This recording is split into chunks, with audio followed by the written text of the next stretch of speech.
Sir 'కల్కి' సినిమాలో మిమ్మల్ని మిస్ అయ్యాం. 'కల్కిలో' ఏముందండి క్యారెక్టర్? ఏముందంటే ఏముంది అని కాదు. బట్ మీ ప్రెజెన్స్ కూడా ఎందుకంటే చాలా మంది కనిపించారు. దేర్ ఇస్ నో క్యారెక్టర్ కదా దాంట్లో. నేను చూసాను cinema. I didn't find any character that you could have done. అంతే. అంతేనా? అంటే అందరూ బిట్స్ గానే ఉన్నారు.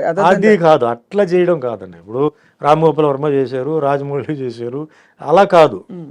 నాకు చేస్తే అది బాగా లైక్ శివాజీలో ఆ క్యారెక్టర్ స్టూడ్ అనమాట అండి, విలన్ క్యారెక్టర్. అవును, అట్లా ఉండాలి. కరెక్ట్. అంటే లేకపోతే నన్ను పెట్టింది వేస్ట్ అవుతుంది, నేను చేసింది కూడా వేస్ట్ అవుతుంది. కానీ అందరూ పెద్ద పెద్ద స్టార్స్, ఇప్పుడు విజయ్ దేవరకొండ గారు బిట్లోనే ఉన్నారు. అదే బాధ నాకు. ఇప్పుడు ఏమవుతుందంటే అందరూ ఉన్నప్పుడు మనం ఎక్స్పెక్ట్ చేస్తాం. అవును, వి ఎక్స్పెక్ట్ సంథింగ్ కదా, ఆ ఎక్స్పెక్టేషన్ లేనప్పుడు డిసప్పాయింట్మెంట్ ఉంటుంది. అవును, వాళ్ళ ఫ్యాన్స్ కూడా డిసప్పాయింట్మెంట్ ఉంటుంది. అవును, కరెక్టే. అది రాంగ్. అది చాలా మంది చేసే తప్పు పని ఏంటంటే ఇలాంటి స్టార్స్ని పెట్టేసి అనౌన్స్ చేస్తారండి. అందరు పరిగెత్తుకొని వస్తారు, వస్తే అక్కడ ఉండదు. ఆ లేనప్పుడు డిసప్పాయింట్మెంట్ అవుతుంది.